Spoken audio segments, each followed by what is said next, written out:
මේ පැත්තට නැඹුරු වෙනවයි කියන්නේ H2 මවුල ප්‍රමාණය අඩු වෙනවා. මවුල ප්‍රමාණය අඩු වෙනවයි කියලා කියන්නේ මේ බිත්තිවල ගිහිල්ලා වැදෙන්න තියෙන අණු සංඛ්‍යාව අඩු වෙනවා. එතකොට මෙයා මගේ නැති කරන්න පුළුවන් ආංශික පීඩනය මොකෝ වෙන්නේ? අඩු වෙනවා. ආංශික පීඩනය අඩු වෙන්න හේතුව පුතේ මෙයාගේ අණු සංඛ්‍යාව අඩු වෙනවා. අණු සංඛ්‍යාව අඩු නම් බිත්ති සමග ගැටෙන්න පුළුවන් ප්‍රමාණය අඩු වෙලා ආංශික පීඩනය පහළ බහිනවා. හරි? පහළ බහිනවා ප්‍රතික්‍රියාව මේ පැත්තට නැඹුරු වෙන හින්දා. එහෙනම් පළවෙනි වාක්‍යය හරි. දෙවෙනි වාක්‍යය H2 ගෑස් වල ආංශික පීඩනය වැඩි වී ඇත නෑ පුතේ. H2 වල ආංශික පීඩනය මොකෝ වෙන්නේ? අඩු වෙනවා. මෙහාට යද්දී H2 මවුල ගන්න අඩු වෙන හින්දා ආංශික පීඩනය අඩු වෙනවා. ඒකින්ද වැරදි. ඊළඟ C සහ D පිළිතුරු දෙක සෑහෙන්න වැදගත්. පුතේ N2 එකතු කළ විට භාජනයේ සමස්ත පීඩනය අඩු වෙන්නේ නෑ. ඔයා දන්නවද N2 එකතු කරාම අලුතෙන් එකතු කරපු N2 වලින් කොටසයි පුතේ මේකෙදි වැය වෙන්නේ. තව කොටසක් N2 විදියටම ඉඳලා නව සමතුලිතයක් නේ ඇති වෙන්නේ. අලුතෙන් එකතු කරපු හින්දා පුතේ පද්ධතියේ පීඩනය මුළු පීඩනය වැඩි වෙනවා. ඒ වගේම පුතේ මේ එකතු කරපු N2 වලින් කොටසක් H2O ගෑස් එක්ක එකතු වෙලා NO බවට පත් වෙනවා. ඒ කියන්නේ තව කොටසක් මේකෙත් ඉතුරු වෙනවා. හරි අලුතෙන් එකතු කරපු N2 වලින් දැන් අපි හිතමුකෝ මේ අලුතෙන් දැන් එකතු කරාම එයාගෙන් ඇතිවන බලපෑම අවම කරන්න කියලා මෙයාගෙන් මවුල 10ක් විතර අලුතෙන් එකතු කරොත් මෙයාගෙන් 8ක් විතර තමයි පුතේ මේ දෙන්න එකතු වෙලා මෙයා බවට පත් වෙන්නේ. අමතරව මෙයාගේ දෙකක් N2 විදියට ඉන්නවා. ආරම්භයේදී මෙයාගේ 10ක් හිටියනම් අලුතෙන් තව 10ක් එකතු කරොත් පුතේ හරි එතකොට ඔක්කොම මවුල් 20ක් තියෙනෝනේ. 20න් පුතේ දැන් 20ක් ඉන්න බෑනේ සමතුලිතේ බිඳ වැටෙනෝනේ 20ක් આવොත් මේ දෙන්නගේ ආරම්භයේ හිටියේ 10යිනේ. එතකොට පුතේ මෙයා නව සමතුලිතයක් ඇති කරගන්නවා. මොකක් වෙලා මෙයාත් එක්ක ප්‍රතික්‍රියා කරලා. එතකොට පුතේ අන්තිමේදී සමතුලිත වෙද්දී අලුත් සමතුලිතයේදී මෙයාගේ මවුල ගාන 10ට වඩා වැඩි වෙයි. 12ක් විතර වෙයි පුතේ නව සමතුලිතයේදී. එතකොට N2 වල පීඩනය කලින් තිබ්බට වඩා වැඩි. ඒ වගේම මුළු පද්ධතියේ පීඩනයත් මොකෝ වෙන්නේ? වැඩි වෙනවා. එතකොට මේ කියන වාක්‍ය දෙකම වරදිනවා. මන් තෝරන පිළිතුර A විතරයි පිළිතුර 5. මොකද්ද වෙන්නේ? නව සමතුලිතයේදීයි N2 වල ආංශික පීඩනය වැඩි වෙන්නේ පුතේ. එකතු කරන N2 සියල්ලම මේ දෙන්න බවට පත් වෙන්නේ නැති හින්දා එකතු කරපු N2 වලින් කොටසක් හරි ආරම්භයේ තිබ්බට වඩා වැඩි කොටසක් මේක ඉතුරු වෙනවා. හරි ආරම්භයේදී මවුල 10ක් හිටිනා 20ක් එකතු කරා නම් අඩුම ගානේ 15ක්වත් ඉතුරු වෙයි. හරි සම්පූර්ණයෙන්ම අර ආරම්භයේ තිබුණට වඩා N2 වල මවුල ප්‍රමාණයක් නව සමතුලිතයේදී තියෙනවා. එතකොට N2 මගෙන් නැති කර ආංශික පීඩනය වැඩි වෙනවා. ඒ වගේම පද්ධතියේ මුළු පීඩනයක් වැඩි වෙනවා. හරි හරි එතකොට 35 වෙනි එක්කෙනාත් හරි පුතේ. හරි අපි 36 වෙනි එක්කෙනාට යමු. හරි පුතේ මෙන්න මෙයාට හරි මෙයාට පුතේ සිල්වර් නයිට්‍රේට් එකතු කරනවලු. මෙන්න මේ සංගත සංකීර්ණයට සිල්වර් නයිට්‍රේට් එකතු කරාම ලැබෙන සිල්වර් ක්ලෝරයිඩ් මවුල ගාන 3යි කියලා කියනවා. හරි මේ සත්‍ය අසත්‍ය ප්‍රශ්න. හරි මෙයාට සිල්වර් නයිට්‍රේට් එකතු කරාම සිල්වර් ක්ලෝරයිඩ් මවුල 3ක් ලැබෙන්න ඕනේ පුතේ. මෙයාගේ මවුල එකක් මේ සංගත සංකීර්ණයේම මවුල එකක් පුතේ. ඔයා දන්නවත් දන්නේ මේ සංගත සංකීර්ණයේ ඇතුලේ ඉන්න ක්ලෝරයිඩ් වලට අවක්ෂේප වෙන්න බෑ පුතේ. හරි මේ සංගතයේ ඇතුලේ ඉන්න මේ සංගත සංකීර්ණයේ ඇතුලේ ඉන්න ක්ලෝරයිඩ් වලට අවක්ෂේප වෙන්න බෑ. එළියෙන් ඉන්න කට්ටියන්ට විතරයි අවක්ෂේප වෙන්න පුළුවන්. එහෙනම් පුතේ හරි මේ සිල්වර් ඇමෝනියා කාණ්ඩ දෙකයි හරි මෙතන Cl2 කියන කොටස වෙනම ඉන්නවා. මේක ඉන්න Cl2ට අවක්ෂේප වෙන්න බෑ. මෙයාගෙන් Cl මයිනස් වෙනවා පුතේ. මෙයාගේ මවුල එකයි නම් මෙයාගෙත් මවුල එකක් සහ මෙයාගෙත් මවුල එකක් ඉන්නේ. සිල්වර් නයිට්‍රේට් එකතු කරාම පුතේ හරි මේ සංගතයේ ඇතුලේ ඉන්න ක්ලෝරයිඩ් කවුරුත් අවක්ෂේප වෙන්නේ නැහැ. හැබැයි එළියෙන් ඉන්න හරි කට්ටිය එකතු වෙලා කවුරු බවට පත් වෙන මෙතන ක්ලෝරයිඩ් මවුල එකක් තියෙන නම් සිල්වර් ක්ලෝරයිඩ් මවුල එකක් තමයි අවක්ෂේප වෙන්නේ. මවුල 3ක් නෙමෙයි පුතේ මවුල එකක්. එහෙනම් පළවෙනි පැත්ත වැරදි. සංගත ගෝලය තුල ඇති කෝබෝල්ට් සමග බැඳී ඇති හරි කෝබෝල්ට් සමග බැඳී ඇති සිල්වර් සහ ක්ලෝරින් අතර ප්‍රතික්‍රියාව සිදු වෙන්නේ නැහැ පුතේ. සංගතයේ ඉන්න කෝබෝල්ට් බැඳිලා ඉන්න ක්ලෝරින් අතර ප්‍රතික්‍රියාව වෙන්නේ නැහැ. හරි සංගතයේ කෝබෝල්ට් එක්ක බැඳිලා ඉන්න සිල්වර් මේ ක්ලෝරයිඩ් සිල්වර් නයිට්‍රේට් එක්ක ප්‍රතික්‍රියාව වෙන්නේ නැහැ. සංගතයට පිටින් හිටපු කට්ටිය මේකනේ සංගත සංකීර්ණේ. මේ සංගත සංකීර්ණයට පිටින් හිටපු ක්ලෝරයිඩ් තමයි සිල්වර් නයිට්‍රේට් එක්ක අවක්ෂේප වෙන්නේ. හරි සිල්වර් ක්ලෝරයිඩ් විදිහට. එහෙනම් මේකත් වැරදි. සංගතයේ ඇතුලේ ඉන්න කට්ටිය නෙමෙයි. එහෙනම් පිළිතුර 5. සංගතයේ ඇතුලේ ඉන්න කට්ටිය කවදාවත් අවක්ෂේප වෙන්නේ නැහැ. සංගතයට පිටතින් ඉන්න කට්ටිය තමයි අවක්ෂේප වෙන්නේ. හරි.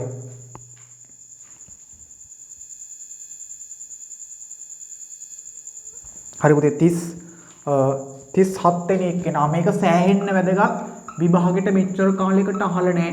හරි මේක අහන්න පුළුවන් හොඳ තීරි ටිකක් තියෙනවා. පුතේ කවුරු හරි එක්කෙනෙක් වර්ණවත් වෙන්නේ ඇයි? ඔයා කියලා සර් D ගොනු එක්කෙනෙක් නම් D1 ඉඳන් D9 වෙන කැටායන සර් මේ D ගොනු එක්කෙනෙක් නම් D1 ඉඳන් D9 වෙන කැටායන වලට මේ වගේ හරි අසම්පූර්ණ D පිරීමක් තියෙනවා නම් ඒ කට්ටියට පාටක් තියෙන උදාහරණ සර් ක්‍රෝමියම් ඊට පස්සේ මැංගනස් ධන දෙක වගේ අසම්පූර්ණ D පිරීම් තියෙන කට්ටියන්ට පාටක් තියෙනවා. ඒක ඕන ළමෙක් දන්න ඕනේ. තව ළමෙක් කියයි සර් තව විදියක් තියෙනවා. NO2 වගේ කෙනෙක්ට පාටක් තියෙන NO2 වලට දුඹුරු පාටක් තියෙනෝනේ.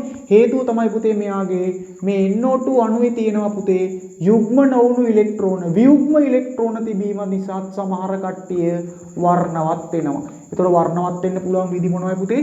එක්ක මේ වගේ අසම්පූර්ණ D ඉලෙක්ට්‍රෝන තිබිලා. හරි D1යි D9 අතර වින්‍යාසය තිබිලා. එහෙම නැත්නම් මේ වගේ මොනවා හරි වියුග්ම ඉලෙක්ට්‍රෝනයක් තිබිලා යුග්ම නොවුණු එක්කෙනෙක්. එහෙමත් නැතුව සර් මෙන්න මේ වගේ කට්ටියක් තව මම මේ දැන් කියලා දෙන විදියට පුතේ මෙන්න මේ අයන හරි ක්‍රෝමේට මැංගනේට ඩයික්‍රෝමේට වගේ අයන පුතේ මම මේ කියලා දෙන ක්‍රියාවලිය මගින් වර්ණවත් වෙනවා. කවුරු හරි කෙනෙක් වර්ණවත් වෙන්න පුළුවන් විදි කීයද? 3යි. එකක් මේ විදියට අසම්පූර්ණ D පිරීමක්. එහෙම නැත්නම් මේ වගේ මොනවා හරි වියුග්ම ඉලෙක්ට්‍රෝනයක් තිබිලා. එහෙමත් නැත්නම් මම මේ දැන් කියලා දෙන ක්‍රියාවලිය හොඳට අහගන්න පුතේ. සාමාන්‍යයෙන් ක්‍රෝමේටයක් ගත්තොත් මේ වගේ. හරි ක්‍රෝමේටයක්. ක්‍රෝමේට එක සාමාන්‍යයෙන් ක්‍රෝමියම්ගේ ඔක්සිකරණ අංකය පුතේ ධන 6 ඉන්නේ. සාමාන්‍යයෙන් අපි ක්‍රෝමියම් ගත්තොත් මෙයාගේ වින්‍යාසය ස්කැන්ඩියම්, ටයිටේනියම්, වැනේඩියම්, ක්‍රෝමියම්. හරි ක්‍රෝමියම් කියන්නේ පුතේ 24 නේ. හරි ස්කැන්ඩියම්, ටයිටේනියම්, වැනේඩියම්, ක්‍රෝමියම් 24. මෙයාගේ ලිව්වොත් 1s2 2s2 2p6 3s2 හරි 3p6 හරි 24 නම් මෙයාගේ විශේෂත්වයක් තියෙන කොහොමද කියන්නේ 4s1 3d පහ කියලා අසම්පූර්ණ පිරීමක් තියෙන. හරි ස්කැන්ඩියම්, ටයිටේනියම්, වැනේඩියම්, ක්‍රෝමියම්. පුතේ ක්‍රෝමියම් ධන 6 හදද්දී මේ S1යි මේ එළියේ ඉන්න ඔක්කොමයි අයින් කරලා එහෙනම් මෙයාගේ වින්‍යාසය හරි 4s note 3d note. එහෙනම් සර් මෙයාට ඇත්තටම මේ D පිරීමක් අනුව වර්ණ දෙන්න බෑනේ. ඔව් D1ක් D9ක් අතර නෙවෙයි ඉන්නේ. එහෙනම් සර් ක්‍රෝමියම් වලට පාටක් තියෙන්න බෑනේ. ඔව් පුතේ. අන්න ඒ වගේ කට්ටිය මේවා විශේෂයි. ඔය ක්‍රෝමියම් මැංගනේට් වගේ කට්ටිය පාට දෙන්නේ අසම්පූර්ණ D පිරීමක් තියෙන හින්දා නෙමෙයි. මේ කට්ටියගේ පුතේ මේ ක්‍රෝමේට අවස්ථාවේදී වර්ණවත් දෙන්නේ ක්‍රෝමේට වල වා දන්නවත් දන්නේ මෙන්න මෙයා බවටත් හරි මෙයා බවටත් මෙයා හරි මේ තියෙන බන්ධන ඉලෙක්ට්‍රෝන මෙයාටත් දීලා පුතේ හැම වෙලාවෙම මේ කට්ටිය සංප්‍රයුක්ත ව්‍යුහ ඇති කරනවා. මොකක්ද ඇති කරන්නේ? මේ කට්ටිය මෙහෙම ඉලෙක්ට්‍රෝන හුවමාරු කළා සංප්‍රයුක්ත ව්‍යුහ ඇති කරනවා. මොකද කරන්නේ? මෙයාට මෙහෙම ඉලෙක්ට්‍රෝන හුවමාරු කළා සංප්‍රයුක්ත ව්‍යුහ ඇති කරන්න පුළුවන්. පුතේ මෙන්න මේ සංප්‍රයුක්ත ව්‍යුහ ඇති කරද්දි මේකට අවශ්‍ය ශක්තිය දෙන්නේ දෘශ්‍යාලෝකය මගින්. හරි මේකට අවශ්‍ය ශක්තිය දෙන්නේ කවුද? දෘශ්‍යාලෝකය නැත්නම් මේ අපිට දෙන සුදු ආලෝකය මගින්. පුතේ සුදු ආලෝකයේ ශක්තිය තමයි මේකට පාවිච්චි කරන්නේ. එතකොට ඔයා හිතන්න ශක්තිය පාවිච්චි කරලා පුතේ යමහා ශක්තියක් පාවිච්චි කළා සුදු ආලෝකයෙන් කොටසක් නිරාවරණය මේ බාහිරට විමෝචනය කරනවා. අන්නේ විමෝචනය කරන තරංගායාම වලට අදාළව අපිට පාටක් පේනවා. හරි පාටක් දෙන්න හේතුවයි මෙන්න මේ ක්‍රියාවලියට අවශ්‍ය ශක්තිය ගන්න සුදු ආලෝකයෙන් නැත්නම් දෘශ්‍ය ආලෝකයෙන්. එතකොට මේට අවශ්‍ය ශක්තිය අරන් වෙන විවිධ වෙනත් තරංගායාම ටික නිදහස් කරනවා. එතකොට අපිට ඇහැට පුතේ මේ ක්‍රියාවලියේදී වර්ණයක් පේනවා. ඒ කියන්නේ සුදු ආලෝකය හරි ආවා මේ ක්‍රියාවලියට. එතකොට මේ සුදු ආලෝකයෙන් කොටසක් ශක්ති කොටසක් මේක අවශෝෂණය කරගත්තා. සුදු ආලෝකයෙන් කොටසක් පරාවර්තනය කරා මොනවා හරි තරංගායාමයක ශක්තිය. අපේ ඇහැට ඒක පේනවා පුතේ. හරි කහ පාටක් විදියට හරි කොළ පාටක් හරි විදියට අපිට මේක ඇහැට පේනවා. දම් පාටක් විදියට හරි පේනවා. හරි එතකොට ළමෙක් ආයිද සර්? එතකොට ළමෙක් ආයි සර් එතකොට මේ නයිට්‍රේට වලටත් සංප්‍රයුක්ත ව්‍යුහ තියෙනවනේ. හරි නයිට්‍රේට නැත්නම් අපි හිතමු කාබනේට කියලා. කාබනේට නයිට්‍රේට. ඉතින් සර් ඒ වුණාට ඒවට පාටක් නෑනේ. ඔය වගේ සංප්‍රයුක්ත ව්‍යුහ පෙන්වන්න පුළුවන්. ඒ වුණාට මේ සංප්‍රයුක්ත ආචරණයට මේ පෙන්වන්න පුළුවන්. ඒ වුණාට මේ කට්ටියේ පාටක් නෑනේ පුතේ. මේ කට්ටියන්ගේ සංප්‍රයුක්ත ආචරණයට අවශ්‍ය ශක්තියෙන් ශක්තිය දෘශ්‍යාලෝකයට දෙන්න බෑ පුතේ. දෘශ්‍යාලෝකයේ ශක්තිය මදි. මේ කට්ටියන්ගේ සංප්‍රයුක්තාචරණ ක්‍රියාවලියට දෘශ්‍යාලෝකයේ ශක්තිය මදි. ගොඩක් වෙලාවට වෙනත් කිරණ තමයි එන්නේ. පාර ජම්බෝල කිරණ වගේ ඒවා. ඒකින්ද අපේ ඒවා හැට පේන්නේ නැති හින්දා අපිට මේ වගේ වර්ණයක් දිස් වෙන්නේ නැහැ. හරි. එතකොට මේවා වර්ණයක් දිස් වෙන්නේ නැහැ. මේකෙදී විමෝචනය වෙන්නේ පුතේ දෘශ්‍යාලෝකයට අවශ්‍ය සමහර තරංගයම ටිකක් මේ ක්‍රියාවලියට අවශෝෂණය කරගන්නෝ. ටිකක් විමෝචනය කරන හින්දා අපිට හැට පේනවා. මෙච්චර කාලයකට මේක විභාගෙදී අහලා නැහැ. හරි. ඇති අතර සංප්‍රයුක්ත විව වලට ආරෝපණ හෝමාරු නිසා කහ වර්ණයක් ඇත. ක්‍රෝමයට සංප්‍රයුක්ත විව ඇති කිරීමට අවශ්‍ය ශක්තිය සුදු ආලෝකයෙන් ලැබෙන අතර හරි සංප්‍රේෂිත ආලෝකය නිසා වර්ණයක් ඇති වේ පුතේ. ඕක තමයි හේතුව මේක විභාගෙට අහන්න පුළුවන් හොඳ තැනක්. හරි මං තෝරන උත්තරේ 1 37ට 1. හරි 37ට 1. ඊළඟට 38 බලමු. 38. හරි පුතේ 38 බලන්න.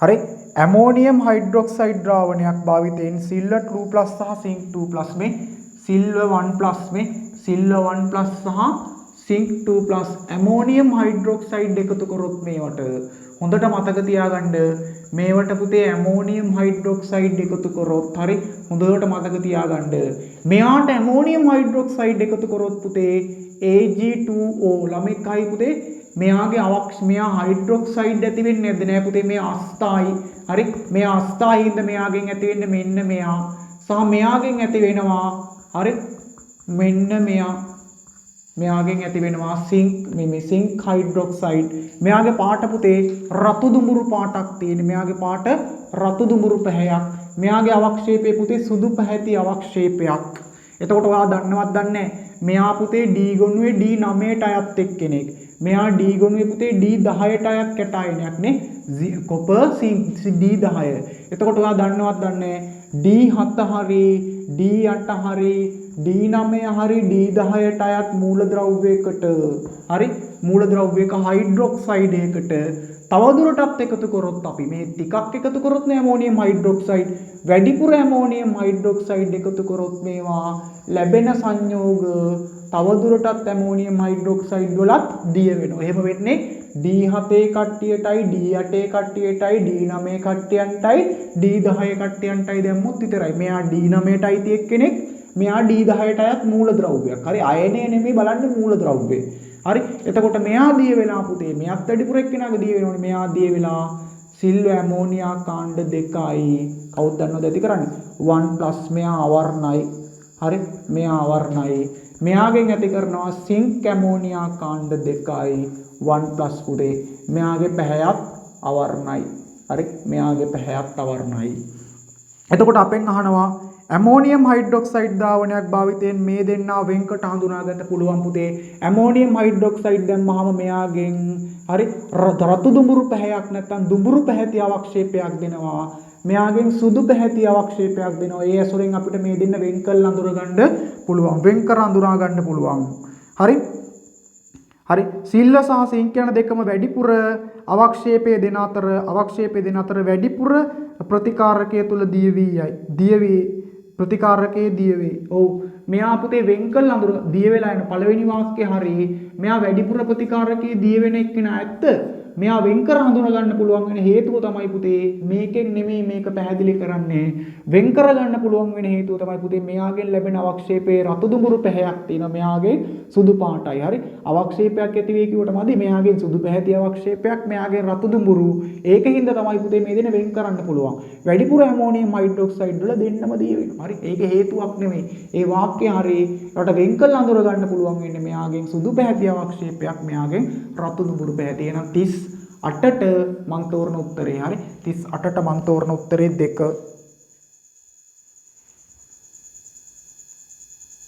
39 බලන්න 39 පුතේ පෙරස් අයන වලට හරි පෙරස් අයන වලට පුතේ ආම්ලික මාධ්‍යයකදී H2S ඇරියාම හරි ආම්ලික මාධ්‍යයකදී පුතේ පෙරස් අයන වලට H2S යවුවාම ප්‍රතික්‍රියාවක් වෙන්නේ නැහැ ෆෙරික් අයන වලට පුතේ හරි H2S යවුවොත් පුතේ ආම්ලික මාධ්‍යයකට හොඳට අහගන්න ෆෙරික් අයන පුතේ පෙරස් බවට ඔක්සිහරණය වෙනවා එහෙනම් මෙයාට මොකක් වෙන්න ඕනේ මෙයාට ප්‍රතික්‍රියා කරන්න බැරි පුතේ මෙයාට තවත් ඔක්සිහරණය වෙන්න අමාරුයි එතකොට මේ H2S වල ඉන්න පුතේ සල්ප ඍණ දෙකේ ඉන්නේ.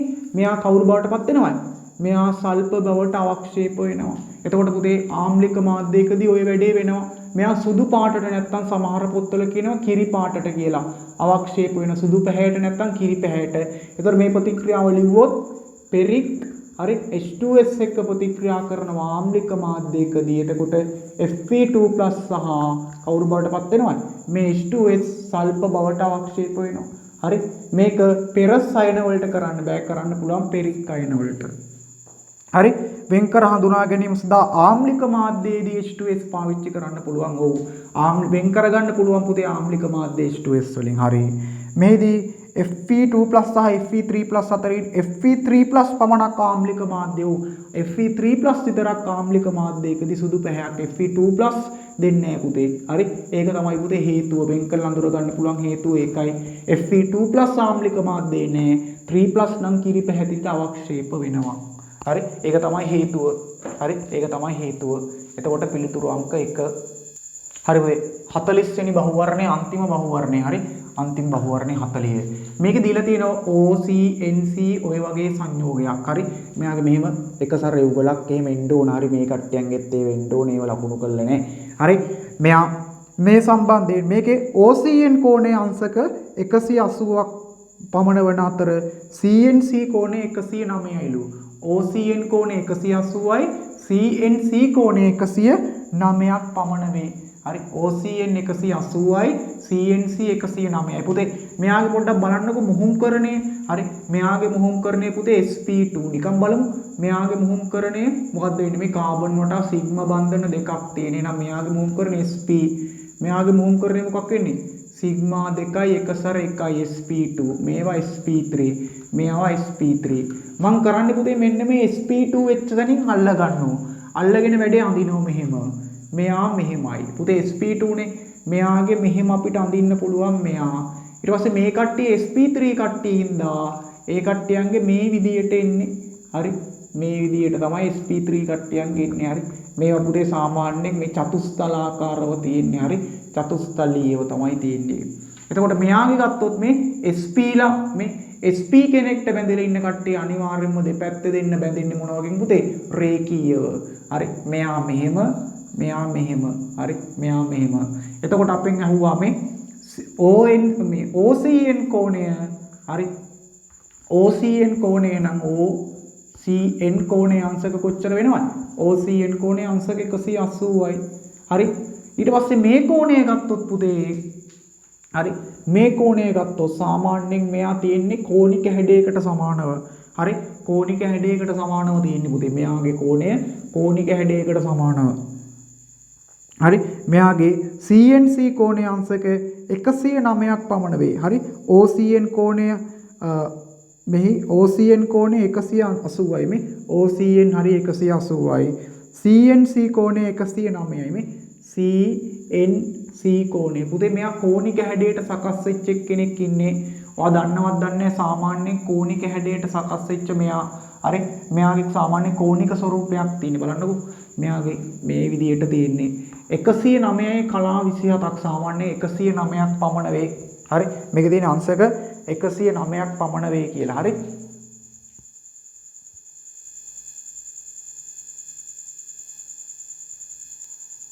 හරි පුතේ මෙයාගේ කෝණික හැඩයක් තියෙන්නේ. හරි පුතේ බන්ධන කෝණයේ අංශක 109ක් විතර වෙන්නේ පුතේ සාමාන්‍ය චතුස්තලීය හැඩයක් වුණොත්.